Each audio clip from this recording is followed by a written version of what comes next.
आज जिस समय महाराज कनकदासी महारानी ने क्यों हमें याद किया? कहा महाराज ये तो हमें नहीं पता है, महारानी ने तुम्हें याद किया है। कहा चलो हम अभी कचहरी को बर्खास्त करके आते हैं। आज दासी वहां से चली आई। महाराज ने किया क्या कि अरे बर्खास्त कचहरी के ने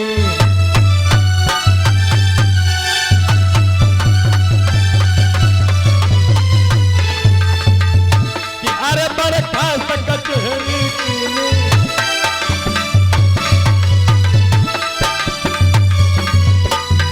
बिटिया का नाम भवानी। पल्लवी प्रसाद लेवा के आओ।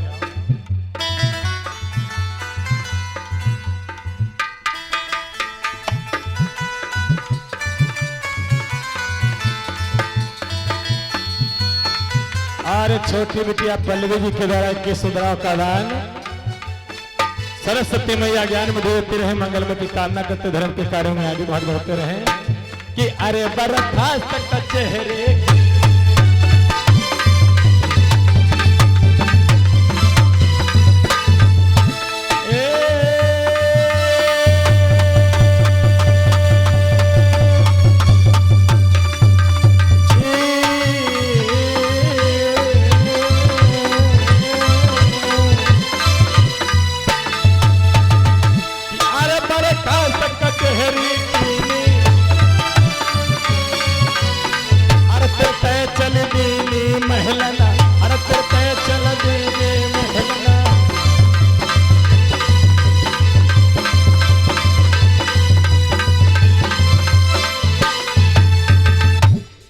मेरे भैया महाराज ने कचहरी को बर्खास्त करके तुरंत अपने महल को आए। महारानी अरे ओ रानी, अरे हमें क्यों याद किया, हमें किस लिए बुलाया?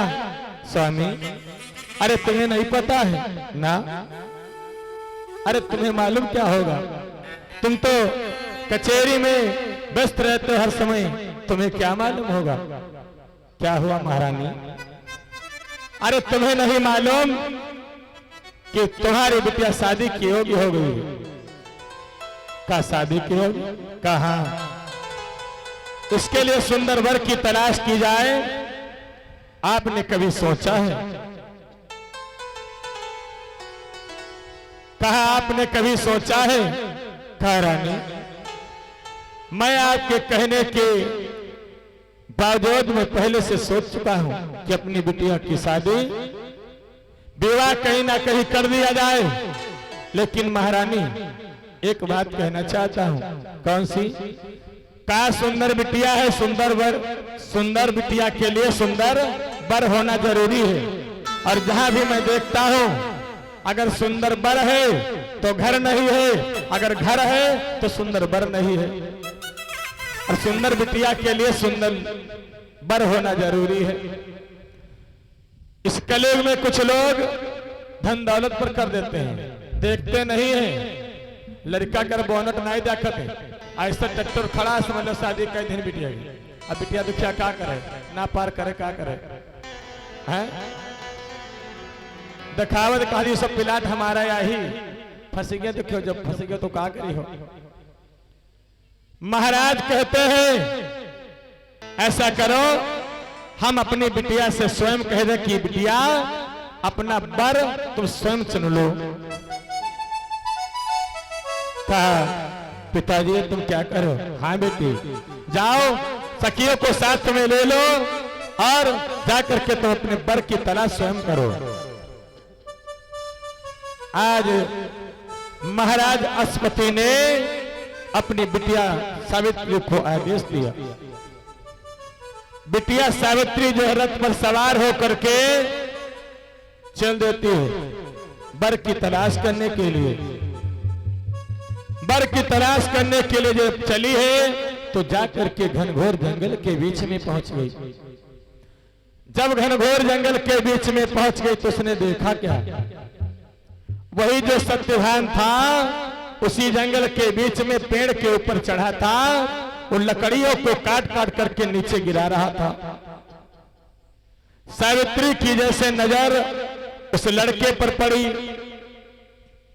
तो सावित्री ने सोचा कि लड़का बड़ा सुंदर है, अगर हमारा विवाह इसके साथ हो जाए तो कितना अच्छा होगा। लेकिन हे परमपिता परमात्मा, ऐसा ना हो कि कोई नीच बिरादरी का हो जो हम इसके साथ विवाह न कर सके। मन ही मन में सोचती है, वहीं पर रथ से उतर करके और जिस पेड़ पर वो लड़का सत्यवान लकड़ियों को काट काट करके नीचे गिरा रहा था, वहीं पर जाकर के खड़ी हो गई और कहने लगी, मैं तुमसे कुछ कहना चाहती हूं। कहां की रहने वाली हो? अरे तुम कौन हो? क्या कहना चाहते हो? सावित्री कहने लगी, सुनो,